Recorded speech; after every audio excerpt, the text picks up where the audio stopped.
Hello ছোট বন্ধুরা, আজ তোমাদের জন্য আছে শেয়াল আর ছোট্ট ছাগলের গল্প। ঘন জঙ্গলের ভেতরে ছিল একটি স্বচ্ছ ঝর্ণা। সেই ঝর্ণার জল এতটাই পরিষ্কার ছিল যে নিচের রঙিন কঙ্করগুলো পর্যন্ত দেখা যেত।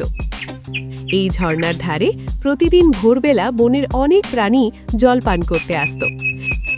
একটি ছাগলও প্রতিদিন এখানেই জল খেত। সে ছিল শান্ত ও ভদ্র স্বভাবের, কারো সঙ্গে ঝগড়া করত না। একদিন সকালে ছাগল ঝর্ণার নিম্ন ঢালায় নেমে ঠান্ডা জলেতে মুখ ডুবিয়ে জলপান করছিল। ঠিক সেই সময় শেয়াল এসে ঝর্ণার উঁচু অংশে দাঁড়াল। শেয়াল ছিল ধূর্ত, সবসময় সুযোগ খুঁজত কাউকে প্রতারিত করে নিজের পেট ভরার জন্য। শেয়াল চোখ রাঙিয়ে বলল, হে ছাগল, তুমি ঝর্ণার জল ঘোলা করে দিয়েছ। এখন আমি এই ময়লা জল খাবো কি করে? তাই তোমাকে আমি শাস্তি দেব, তোমাকে এখনই খেয়ে ফেলব। ছাগল অবাক হয়ে মাথা তুলে বলল, কিন্তু ভাই শিয়াল, আমি তো নিচের দিকে দাঁড়িয়ে আছি আর তুমি উপরের দিকে। পানি তো উপরের দিক থেকে নিচে নামে, আমি পানি ঘোলা করলে তা তোমার দিকে কিভাবে যাবে? শিয়াল একটু থমকালো। সে বুঝল ছাগল ঠিক কথা বলেছে, কিন্তু তার তো ছাগলকে খাওয়ার ইচ্ছা ছিলই। তাই সে নতুন অজুহাত খুঁজতে লাগল।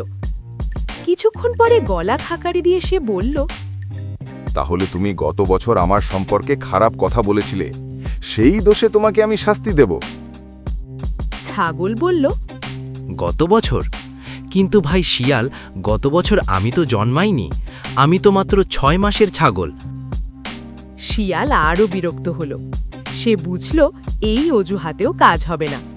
আবারও কিছুক্ষণ ভাবল, তারপর বলল, ঠিক আছে, তুমি না বললেও তোমার বাবা নিশ্চয়ই বলেছিল, তার দোষে তোমাকেই ভুগতে হবে।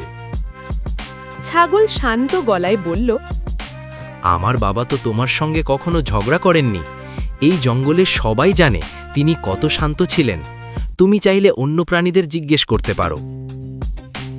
শিয়াল এবার পুরোপুরি রেগে গেল, কারণ তার সব অজুহাত ধরা পড়ে গেল। সে দাঁত বের করে ছাগলের দিকে ঝাঁপিয়ে পড়তে উদ্যত হল। ঠিক তখনই গাছের আড়াল থেকে খরগোশ, হরিণ, বানর সহ অনেক প্রাণী বেরিয়ে এলো। তারা শিয়ালের কথা অনেকক্ষণ ধরেই শুনছিল। সবাই এগিয়ে এসে বলল, শিয়াল, তোমার মিথ্যে অজুহাত আমরা শুনে ফেলেছি। তুমি ছাগলকে বিনা দোষে খেতে চাইছো। এটা জঙ্গলের নিয়মের বিরুদ্ধে। আমরা সবাই আছি ছাগলের সাথে। প্রাণীরা একসঙ্গে এগিয়ে আসতেই শিয়ালের সাহস ভেঙে গেল। সে গজগজ করতে করতে জঙ্গলের ভেতরে পালিয়ে গেল। ছাগল স্বস্তির নিঃশ্বাস ফেলল। অন্য প্রাণীরা তাকে সান্ত্বনা দিল। সেদিন থেকে জঙ্গলের প্রাণীরা ঠিক করে নিল, কেউ কাউকে অন্যায়ভাবে দোষারোপ করলে সবারই মিলে তার বিরুদ্ধে দাঁড়াবে। আর শিয়ালও শিখল, মিথ্যে অজুহাতে কাউকে কষ্ট দিতে গেলে শেষ পর্যন্ত নিজেরই লজ্জা ও ক্ষতি হয়। চ্যানেলটি অবশ্যই সাবস্ক্রাইব করুন, কারণ আর কিছুদিনের মধ্যে আসতে চলেছে আরও মজার মজার ভিডিও। ভিডিওটি দেখার জন্য আপনাকে অনেক ধন্যবাদ।